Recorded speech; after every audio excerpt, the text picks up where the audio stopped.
आज म क्लास 11 को ऑप्टिक्सबाट रिफ्र्याक्सन थ्रु प्रिज्म च्याप्टरको केही न्युमेरिकल बनाउन गइरहेको छु। त्यो भन्दा पहिला म केही फर्मुलाहरू यहाँ लेखेको छु, यहाँ हेर्न सक्नुहुन्छ आरएसएस मा। र यहाँबाट पहिला म केही फर्मुलाको बारेमा भनिरहेको छु, त्यसपछि म यसको रिलेटेड एनबी मा सोधेको न्युमेरिकलहरू बनाउँछु। सबैभन्दा पहिला हामीसँग एउटा डेभिएसनको एउटा यो यहाँ फिगर छ, हेर्न सक्छौं। यो एंगल अफ इन्सिडेन्स भयो, यसको करस्पोन्डिङ एंगल अफ रिफ्लेक्सन भयो थ्रु सर्फेस 1। त्यसैगरी यो R2 सर्फेस 2 यो एंगल अफ रिफ्र्याक्सन भयो र यो एंगल अफ इमर्जेन्स भयो। यसलाई हामी कहिलेकाहीँ एंगल अफ इन्सिडेन्स I2 भनेर पनि भन्छौं। र यो एंगल अफ डेभिएसन भयो जसलाई हामी डेलियम भन्छौं। अब हामीसँग फर्मुला छ I प्लस E भनेको angle of incidence is plus angle of emergence is equal to angle of prism plus deviation. यहाँ हेर्न सक्छौं, सब यहाँ नोटेसन दिएको छ। त्यसैगरी if R1 be the angle of refraction at the first surface and R2 be the angle of incidence at the second surface भनेको यो R1 र यो R2। यहाँ R1 एंगल अफ रिफ्र्याक्सन को काम गरेको छ र यहाँ angle R2 angle of incidence को काम गरेको छ, यो फर्स्ट सर्फेसमा र यो सेकेन्ड सर्फेसमा। यसलाई हामी ए भन्छौं, यो एंगल अफ प्रिज्म भयो। A is equal to R1 plus R2 भयो। त्यसैगरी for minimum angle of deviation I is equal to E, त्यसैगरी R1 equal to R2 is equal to R भयो। यदि एंगल अफ मिनिमम डेभिएसन डेलियम को कन्डिसनमा I is equal to E हुन्छ, यो र यो बराबर हुन्छ, त्यसैगरी R1 is equal to R2 हुन्छ।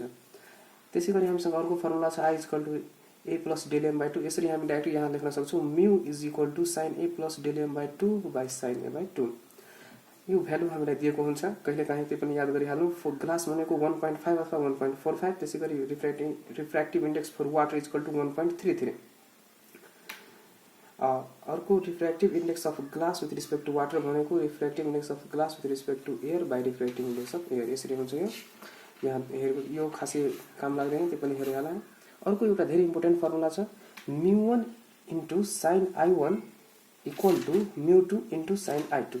यसको बारेमा केही भन्न गइरहेको छु। यहाँ सपोज म एउटा यो बाउन्ड्री लाइन भयो र यो साइड केही ग्लासले बनेको छ। त्यसैले यहाँ हेर्न सक्छौं, यो सपोज ग्लास ल्याब हो र यो एयर हो, यो एयर, यो glass lab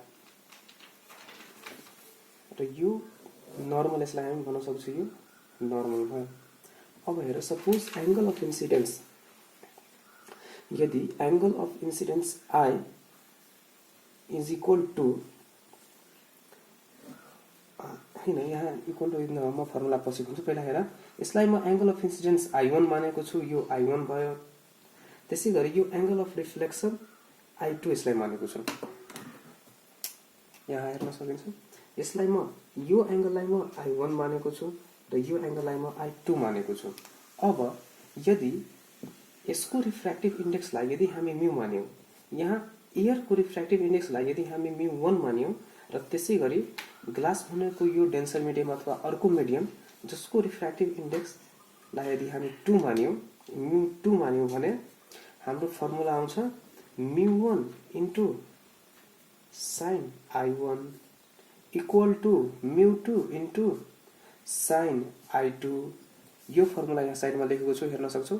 μ1 into sin I1 is equal to μ2 into sin I2। यो हाम्रो सिलेबसमा नै हुन्छ, तर सर कहिलेकाहीँ पढाउँदैन, कहिलेकाहीँ पढाउनुहुन्छ। यो धेरै इम्पोर्टेन्ट फर्मुला छ, यसबाट हामी धेरै न्युमेरिकल बनाउन सक्छौं। अब म मोडेल 1 मा पार्ट 1 मा एउटा न्युमेरिकल लिएको छु। यो 2073 सेट सी क्वेशन नम्बर 11 मा सोधेको थियो। A ray of light is refracted through a prism of angle 60 degree। हामीसँग एउटा प्रिज्म दिएको छ, एउटा प्रिज्म छ जसको एंगल भनेको 60 डिग्री छ। त्यसैगरी find the angle of incidence, हामीलाई एंगल अफ इन्सिडेन्स पत्ता लगाउनु पर्ने हुन्छ। So that the emergent ray just ग्रेजेस, emergent ray just ग्रेजेस, यहाँ ग्रेज भनेको पछि भन्छु भनेको जस्ट पास हुन्छ सेकेन्ड फेजमा। रिफ्र्याक्टिभ इन्डेक्स हामीलाई दिएको छ 1.45। यसरी हामीसँग एउटा प्रिज्म छ, यहाँ हेर्न सक्छौ। यो एउटा प्रिज्म छ जसको एंगल अफ प्रिज्म भनेको यो एंगल अफ प्रिज्म भनेको 60 डिग्री हो। त्यसैगरी find the angle of incidence so that the emergent ray just grazes in the second. हामीलाई एंगल अफ इन्सिडेन्स फाइन्ड गर्नुपर्ने हुन्छ। सबैभन्दा पहिला हामीलाई यहाँ नर्मल बनाउनु पर्ने हुन्छ यहाँ पनि। अब सपोज यो इन्सिडेन्ट रे भयो, यसलाई हामी इन्सिडेन्ट रे मान्न सक्छौँ जसको भ्यालु हामीलाई थाहा छैन, पत्ता लगाउनु पर्ने हुन्छ। इमर्जेन्ट रे अब के भनिरहेछ, just grazes in the second phase. यहाँ सब यही गल्ती गर्छु, म पनि यही गरेँ। हेर फिगर बनाउने बेलामा के गर्छु, डाइरेक्टै एरो माथि दिइहाल्छु। तब हामीलाई के दिएको छ, just grazes in the second phase. यसको मिनिङ हामीलाई के बुझ्नु पर्ने हुन्छ, यो फर्स्ट फेज भयो, first phase of the prism र second phase of the prism. यसको मिनिङ यो लाइन गलत छ, यहाँबाट यसरी यो सेकेन्ड जो इन्सिडेन्ट यहाँ हुनुपर्ने त्यो यहाँबाट पास भइरहेछ। यो एंगल अफ इमर्जेन्स, त्यसैको लागि एंगल अफ इमर्जेन्स यी यति भयो, बुझ्यौ? यो एंगल अफ इमर्जेन्स भयो। जुन बेला हामीलाई भन्छ that emergent ray just grazes means pass through the second surface, त्यसको सर्फेसबाट पनि पास भइरहेछ। यसको मिनिङ यो टोटललाई हामी ई मान्यौँ, यो केही छैन, मैले मिस्टेक भयो। टोटललाई हामी ई मानिरहेछौँ, यो कन्डिसनलाई हामी यहाँ R1 लेख्न सक्छौँ र यसलाई हामी R2 लेख्न सक्छौँ। हामीलाई के दिएको छ यहाँ म साइडमा यसो लेखिरहेको छु। एंगल अफ प्रिज्म हामीसँग छ,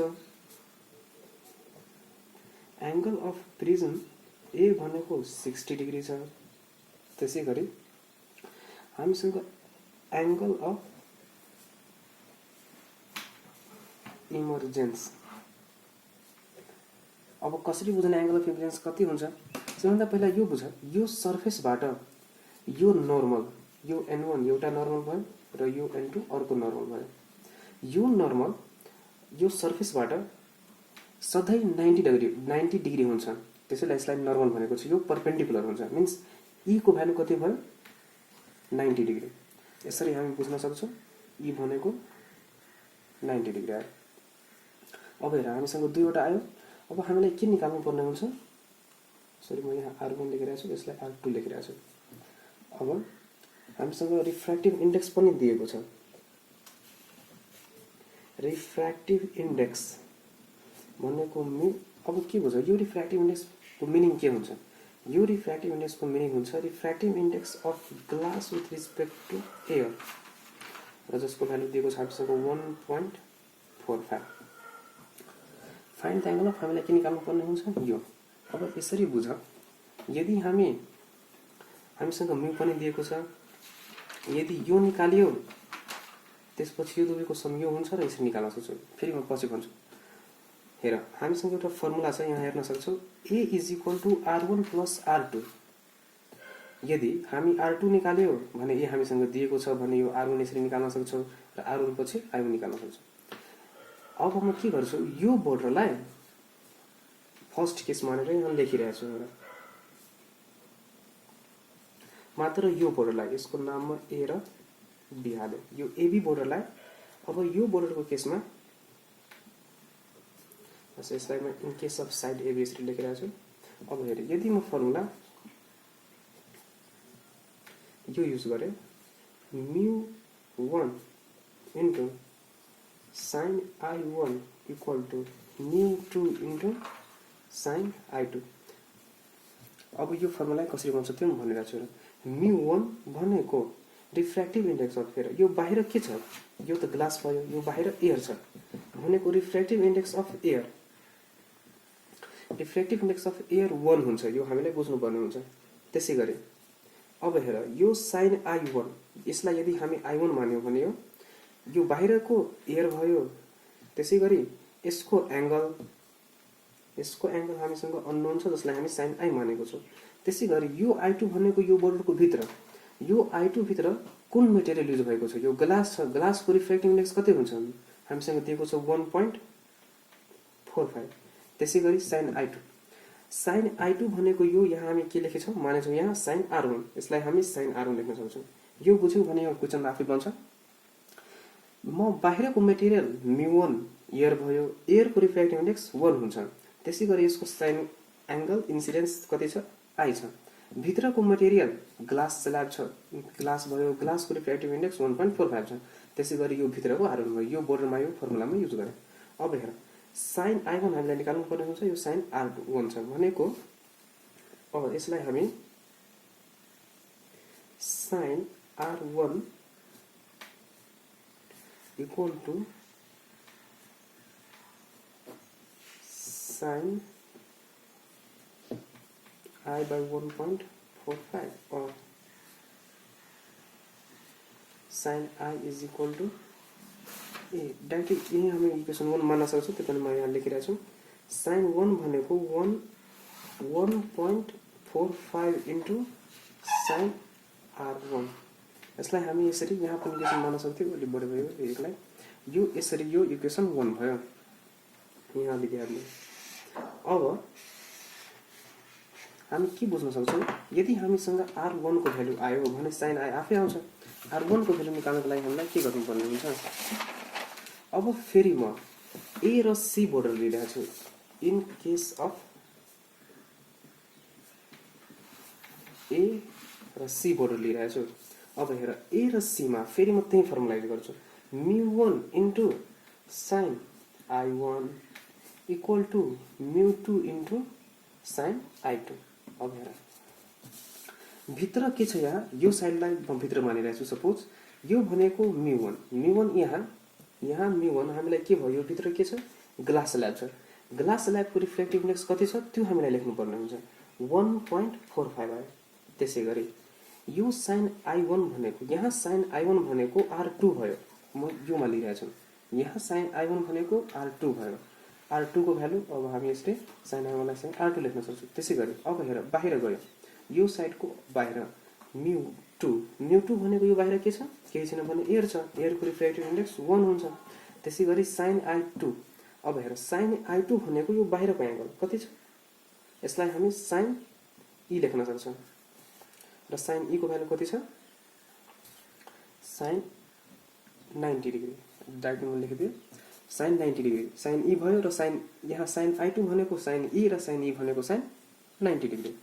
अब हेर और sin R2 is equal to sin 90 को हामीलाई थाहा छ कति आउँछ, 1 आउँछ। 1 डिवाइडेड बाइ 1.45। अब यहाँबाट हामी और R2 is equal to sin inverse 1 by 1.45 यसरी लेख्न सक्छौं। और sin इन्भर्स 1 डिवाइडेड बाइ 1.45, इसको आंसर R2 को भ्यालु 43.6 यसरी लेख्न सक्छौं हामी। R2 को भ्यालु आयो 43.62। अब हेर युजिङ 2 यो भ्यालुलाई यदि हामी युजिङ 2 इन इक्वेसन 1 हेर त म यहाँ लेखेको थिएँ। यसलाई हामी राख्नको लागि हामीलाई के चाहियो, R1 को भ्यालु। यो अलि म काटिरहेको छु, यो पहिला एक स्टेप अझै म छोडिदिएँ। हेर हामीसँग R1 को भ्यालु यहाँ ल्याउनु पर्ने हुन्छ, तर हामीलाई के दिएको छ, R2 को भ्यालु। पहिला म भनेको थिएँ यहाँ हेर angle of prism is equal to R1 plus R2 हुन्छ भने यसले हामी लेख्न सक्छौं R1 plus R2। Angle of prism भनेको 60 डिग्री यहाँ क्वेशनमा दिएको छ, हेर्न सक्छौं एंगल अफ प्रिज्म। त्यसैगरी R1 अननोन छ, R2 को भ्यालु अहिले हामी निकाल्यौ 43.6 डिग्री। और R1 लाई हामी 60 माइनस 43.6 यसरी हामी 16.4 लेख्न सक्छौं। यो आयो A भनेको R1 प्लस R2 हुन्छ। A को भ्यालु हामीसँग दिएको थियो 43.6, यसरी R1 भनेको 16.4 डिग्री आयो। अब हेर, अब युजिङ यो मैले मिस्टेक गरे, यहाँ हामीलाई यो युज गर्नुपर्ने हुन्छ। यो फर्मुला हेर R1 लाई युज गर्नुपर्ने हुन्छ। Using R1 using the value of R1 in equation 1। अब हेर हामीलाई यहाँ R1 आयो र यहाँ हामी हाल्यौ भने sin I को भ्यालु आउँछ। sin I is equal to 1.45 into sin R1 को भ्यालु 16.4 आयो।